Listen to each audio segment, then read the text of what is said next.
Assalamualaikum warahmatullahi wabarakatuh.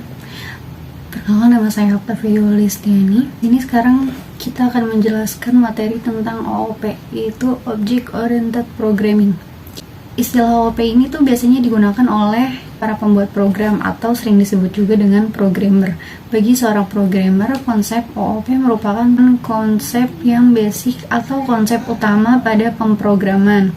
Selanjutnya, pengertian OOP. Pemrograman berorientasi objek atau Object Oriented Programming adalah jenis pemrograman komputer di mana programmer mendefinisikan tipe data dari struktur data dan juga jenis operasi fungsi yang dapat diterapkan pada struktur. Konsep OOP dan contohnya. Yang pertama ada enkapsulasi, yaitu konsep yang bekerja dengan cara mengatur struktur kelas dan menyembunyikan alur kerja dari kelas yang telah dibuat, bertujuan untuk membentuk penghalang atau pelindung di sekitar informasi yang terkandung di dalam kelasnya itu. Nah, dengan begitu, sebuah blueprint kelas tetap dalam kondisi private oleh setiap objek yang ada di dalam pemrograman. Nah, sederhananya seperti ini. Enkapsulasi ini mengacu pada pembuatan modul mandiri yang mengikat fungsi pemrosesannya ke anggota datanya. Data dalam setiap kelas terjaga kerahasiaannya. Setiap kelas mendefinisikan aturan untuk apa yang terlihat secara publik dan memodifikasi apa yang diizinkan. Contohnya, ketika kamu ingin menguraikan data pribadi di dalam kelas seperti Social Security Number, yang mana data ini tuh tidak boleh terekspos ke objek lain dalam programnya. Nah, anggota data ini harus dienkapsulasi menjadi variabel khusus di dalam kelasnya, sehingga tidak dapat diakses dari luar. Nah, dengan begitu kode ini pun akan tetap aman di dalam objeknya. Selanjutnya yang kedua, itu ada abstraksi. Abstract class adalah sebuah class dalam OOP yang tidak bisa dibuat menjadi objek. Selain itu, abstract class juga merupakan pondasi dasar bagi kelas turunannya. Dapat disebut juga sebagai abstract class, setidaknya harus memiliki satu atau lebih dari abstract method. Abstract method sendiri ini merupakan sebuah metode yang berisi aksi untuk suatu abstrak. Nah, misalnya, ingin membuat class yang terdiri dari berbagai jenis mamalia seperti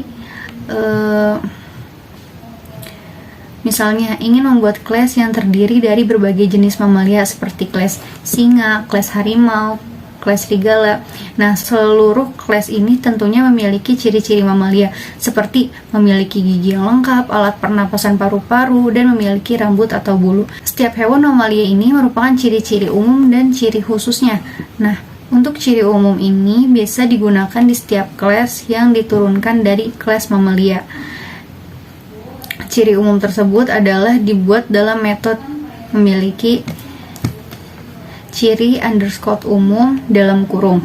Nah, lalu bagaimana cara agar mesin dapat melakukan metode ciri underscore umum dalam kurung di setiap kelasnya? Solusinya adalah menerapkan kelas mamalia sebagai abstract class-nya. Contohnya seperti gambar yang di samping ini. Lalu selanjutnya yang ketiga itu ada pewarisan atau inheritance, yang merupakan bagian dari konsep OOP yang mana suatu kelas atau parent class dapat menurunkan atau mewarisi karakteristik dan metode kepada kelas lainnya atau anak-anak kelasnya. Penggambaran konsep pewarisan ini misalkan kelas kucing sebagai parent class. Nah, seperti yang kita tahu bahwa kucing itu dapat makan, berjalan, berlari, dan memanjat. Sehingga kita dapat mengidentifikasinya, si kucing ini tuh punya 4 aktivitas yang bisa dilakukan. Nah, keempat aktivitas tersebut itu disebut dengan metode pada kelas kucing. Nah, contohnya seperti gambar di bawah ini. Nah, selanjutnya yang keempat ada polymorphisme, merupakan konsep yang pengklasifikasian objeknya yang sama persis seperti induk kelasnya. Dengan begitu, developer dapat mencegah terjadinya kebingungan dengan tipe-tipe campuran. Misalkan, saat program berjalan, sistem akan secara otomatis memanggil fungsi yang sesuai tergantung pada jenis objek yang telah diprogram. Sebagai contohnya, kamu memiliki kelas hewan, dan dua-duanya itu subclass, yaitu ada kucing dan anjing. Jika kelas hewan memiliki metode untuk membuat suara yang disebut make noise, maka kita dapat menimpa fungsi make noise yang diwarisi oleh subclass kucing dan anjing menjadi meow dan guk-guk. Nah, ini adalah contoh di mana ada subclass kucing dan anjing. Selanjutnya ada beberapa kelebihan OOP di sini. Yang pertama, membangun program pada modul kerja yang memungkinkan berkomunikasi satu sama lain. Fungsinya ini tuh lebih baik daripada harus mulai dari nol. Nah, dengan begitu kita dapat menghemat waktu pengembangan sehingga produktivitas akan lebih baik. Yang kedua, dengan kualitas perangkat yang lebih baik, produktivitas divisi pengembang akan lebih memungkinkan dari sebelumnya. Yang ketiga, prinsip enkapsulasi data dapat membantu kamu untuk membangun program yang aman dan tidak mudah diserang oleh kode di bagian lain dari program. Yang keempat, biaya perawatannya rendah dan membuat pengeluaran biaya tidak sebanyak menggunakan perangkat lainnya. Yang kelima, bahasa OOP memungkinkan kamu memecahkan program menjadi program berukuran bit yang dapat diselesaikan dengan mudah. Yang terakhir, seluruh sistem Object-Oriented Programming dapat di-upgrade dengan mudah. Selanjutnya adalah beberapa kekurangan dari OOP. Yang pertama, harus memiliki keterampilan merancang dan pemrograman yang tinggi, serta perencanaan yang tepat, karena menggunakan OOP ini adalah termasuk sedikit rumit. Yang kedua, semuanya diperlakukan sebagai objek di OOP. Jadi sebelum menerapkannya, kamu tuh perlu memiliki pengetahuan yang sangat baik dalam hal objek ini. Yang ketiga, panjang program yang dikembangkan menggunakan bahasa OOP adalah jauh lebih besar daripada pendekatan proseduralnya. Karena program menjadi lebih besar dalam ukuran, proses eksekusinya juga jadi memakan waktu yang lebih lama. Lalu yang terakhir, kamu tidak dapat menerapkan OOP di semua bahasa pemrograman karena ini bukan bahasa universal. Lalu, apa sih perbedaan dari OOP dan prosedural? Nah, ini adalah beberapa perbedaan dari OOP dan prosedural. Paradigma prosedural ini tidak mempunyai access modifiers, sedangkan OOP mempunyai antara lain protected, published, dan juga private. Lalu yang kedua, kurang kompleksnya modularitas yang ada di program OOP, menyebabkan objek data tersebut hanya dapat dibuat dengan objek yang ada dengan mudah, sehingga menyebabkan OOP ini mudah sekali untuk dimodifikasi, sedangkan di dalam prosedural itu tidak ditemukan proses sederhana untuk menambahkan data, serta tidak adanya revisi pada pemrograman secara khusus. Lalu yang ketiga, di dalam melakukan penyembunyian data, OOP dapat melakukan abstraksi. Dengan adanya abstraksi tersebut, OOP pastinya memiliki tingkat keamanan yang lebih tinggi dibandingkan dengan prosedural yang tidak melakukan abstraksi. Yang keempat, OOP dianggap lebih cocok dalam sebuah proyek maupun aplikasi yang bersifat kompleks, sedangkan prosedural lebih cocok pada aplikasi yang sederhana. Yang kelima, program yang ada di dalam konsep OOP akan dibagi menjadi beberapa potongan yang lebih kecil, yang mana menjadi turunan dari kelas objek di atasnya. Lalu yang keenam, OOP lebih sulit untuk dipahami dibandingkan dengan prosedural, terutama bagi para programmer pemula. Lalu di sini saya akan masuk ke pembahasan untuk class dan objek.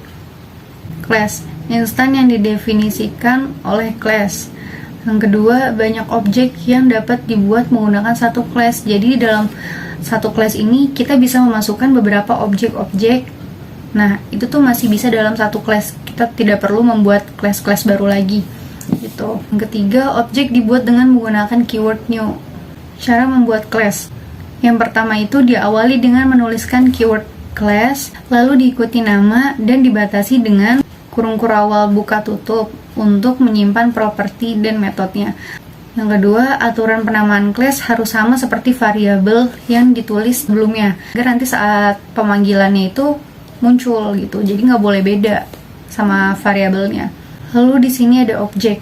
Yang pertama, blueprint atau template untuk membuat instance dari objek. Yang kedua, class adalah mendefinisikan si objek-objek tersebut. Yang ketiga, menyimpan data dan perilaku yang disebut dengan properti dan metode. Sekian rangkuman materi dari saya. Selanjutnya akan kita praktekkan di kode editor saya menggunakan Visual Studio Code. Selanjutnya saya mau nampilin hasil contoh sintak-sintak yang udah saya buat. Yang pertama, kita tetap perlu pakai tag PHP. Yang pertama kita buat dulu filenya. Di sini saya buat dengan judul latihan PHP. Jangan lupa disimpan di dalam htdoc, lalu dalam file web programming di dalam OOP. Nah, ini file saya. Lalu di sini saya membuat contohnya ini. Ini adalah properti dari class. Nah, ini panjang, lebar, tinggi itu adalah properti dari class. Mari kita lihat di hasilnya.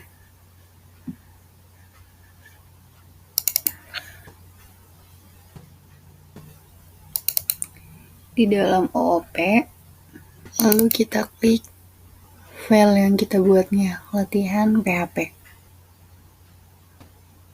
Nah, ini masih kosong karena kita belum memberikan objek dari kelasnya ini. Apa sih yang mau kita panggil? Yang mau kita tampilin di sininya itu apa gitu. Kita tampilin. Nah, kita panggil panjang 18, lebar 2, tinggi 2. Nah, ini adalah sintaks untuk manggil si properti dalam kelasnya itu. Nah, misalkan kita mau mengubah isi dari objeknya. Selanjutnya, misalkan kita mau mengubah si ini, angka ini menjadi berubah. Misalkan kita mau merubah angka ini. Nah, itu sama caranya. Kalian tinggal tambahin echo ini semua seperti ini.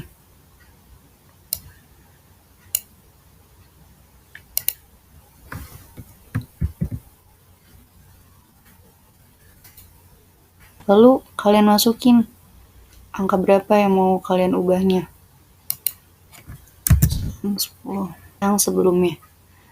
Tidak sesuai dengan yang dolar yang kalian tulis, misalkan dolar panjangnya hurufnya kecil semua.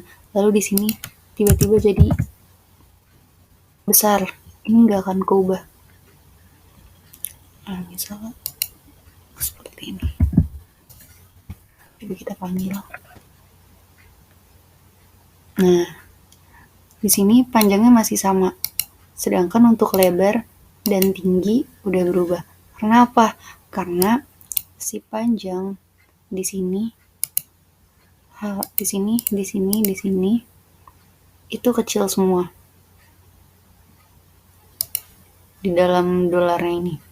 Jadi kita perlu mengubahnya jadi kecil semua, huruf kecil semua. Kalau ini besar nggak apa-apa karena dia itu buat nampilin di sininya doang. Nih. Nah,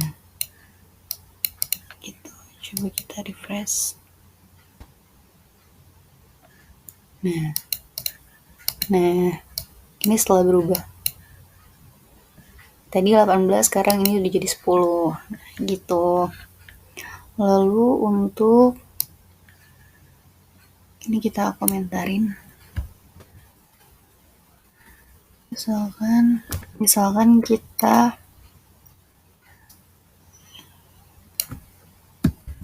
kasih Fardam. Dolar kotaknya kita panggil menggunakan Fardam. Itu nanti dia akan memberikan, nah kalau misalnya kita pakai Fardam, dia akan munculnya seperti ini.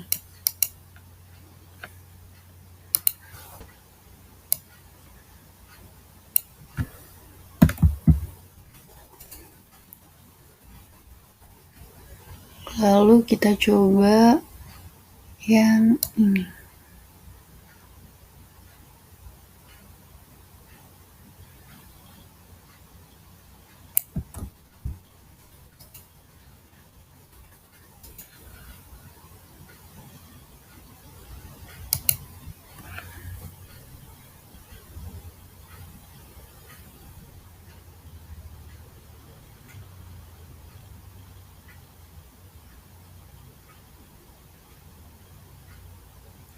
Nah, hasilnya seperti ini. Belajar OOP. Harga buku belajar OOP adalah 25.000. Selanjutnya kita kasih komentar lagi.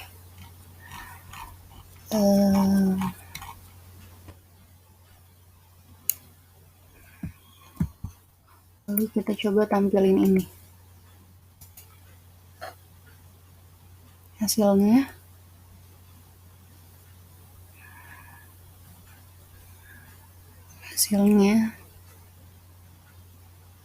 Hasilnya seperti ini.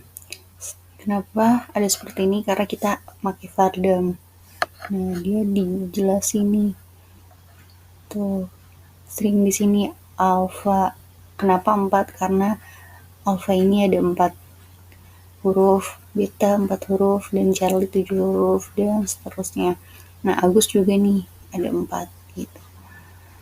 Sekian penjelasan dari saya, kurang lebihnya mohon maaf. Wassalamualaikum warahmatullahi wabarakatuh.